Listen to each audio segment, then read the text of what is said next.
একটি গুরুত্বপূর্ণ বিষয় নিয়ে দাঁড়িয়েছি। আমাদের দাঁড়ানোর আগে এই বিষয়ে স্পষ্ট নির্দেশনা থাকা উচিত ছিল বলে মনে করেছি। কারণ একটি দেশের উন্নয়ন নির্ভর করে সেই দেশের শিক্ষা ব্যবস্থার উপর।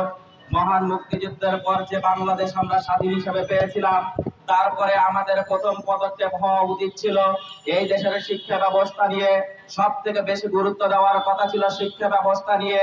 যেই শিক্ষার্থীরা আগামীর প্রজন্ম গড়ে উঠবে, যেই প্রজন্মগুলো আগামীর বাংলাদেশকে গড়ে তুলবে।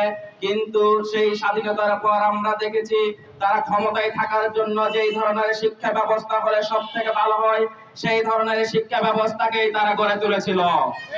আমরা দেখেছি যেই সরকারের অনুকূলে যেই ধরনের শিক্ষা ব্যবস্থা হলে সব থেকে তারা টিকে থাকতে পারবে, তাদের প্রতিবাদ করার মুখগুলো বন্ধ হয়ে যাবে, সেই ধরনের শিক্ষা ব্যবস্থাকে তারা রহিত করে তাদের অনুকূলের মতো করে সাজিয়েছিল। আমরা দেখেছি আল্লাহ রাব্বুল আলামিনের বাণী, ইকরা বিসমি রাব্বিকাল্লাযী খলাক, পড়ো তোমার প্রভুর নামে যিনি সৃষ্টি করেছেন। আল্লাহ রাব্বুল আলামিনের বাণী যারা শিক্ষা গ্রহণ করবে, তারা নৈতিকভাবে আদর্শগতভাবে এমন ভাবে তৈরি হয়, তারা কোনো ধরনের ডাকাতি করবে না, চুরি করবে না, ছিনতাই করবে না, টেন্ডারবাজি করবে না, রাহাজানি করবে না। সেই ধরনের শিক্ষা ব্যবস্থার কথা আল্লাহ রাব্বুল আলামিন বলেছেন। কিন্তু আজকে যারা ক্ষমতার মসনদে টিকে থাকতে চায়, এগুলো ছাড়া ক্ষমতায় টিকে থাকতে পারবে না বলে মাদ্রাসা শিক্ষা ব্যবস্থাকে এমন ভাবে অবহেলা করেছে যাতে মাদ্রাসা শিক্ষা ব্যবস্থা কোনদিন যদি প্রচলিত হয়ে যায়, প্রতিষ্ঠিত হয়ে যায়, তাহলে তাদের ক্ষমতায় থাকা হবে না।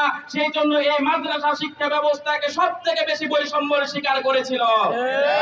এই জন্য আমরা উদাত্ত আহ্বান জানাতে চাই অন্তর্বর্তীকালীন সরকারকে। ইতিপূর্বে অনেক ঘটনা ঘটেছে আমরা জানি, আজকে সেই ঘটনা বলার সময় নয়। বাংলাদেশের যে শিক্ষা ব্যবস্থা, আমাদের যে জনসংখ্যা আছে, এই জনসংখ্যাকে যতদিন পর্যন্ত আমরা জনসম্পদ মানব সম্পদে রূপান্তর করতে না পারবো, ততদিন পর্যন্ত বাংলাদেশের উন্নতি কোনোদিন সম্ভব নয়।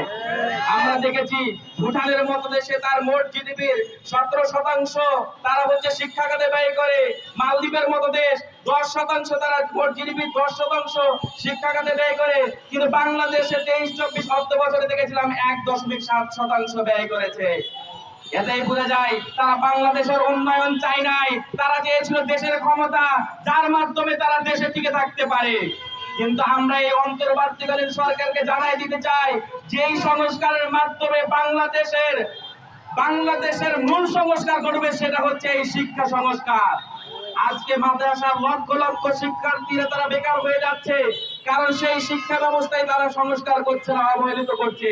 এই জন্য জনসম্পদকে যতক্ষণ পর্যন্ত মানব সম্পদে রূপান্তরিত না করতে পারবো, ততক্ষণ পর্যন্ত বাংলাদেশের উন্নয়ন কোনোভাবেই সম্ভব নয়।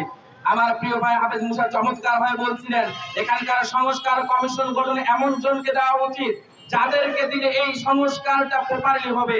সেই ধরনের সংস্কার ব্যবস্থা আজকে ব্যবসায় শিক্ষা অবহেলিত হচ্ছে বাংলাদেশে। উন্নত বিশ্বে দেখছি সেই ব্যবসায় শিক্ষাকে গুরুত্ব দিয়ে তারা আজ বিশ্ব শাসন করছে, সেখানে আজকে আমাদের মাদ্রাসার অসংখ্য শিক্ষার্থী সেখানে সুযোগ পাচ্ছে না। যেই ধরনের বৈষম্যগুলো আছে, সেই বৈষম্যগুলো নিরসন করার জন্য এই অন্তর্বর্তীকালীন সরকারকে উদাত্ত আহ্বান জানিয়ে আমার কথা এখানে শেষ করছি। ওয়া আখিরু দাওয়ানা আলহামদুলিল্লাহি রাব্বিল আলামিন। আসসালামু আলাইকুম ওয়া রাহমাতুল্লাহি ওয়া বারাকাতুহু।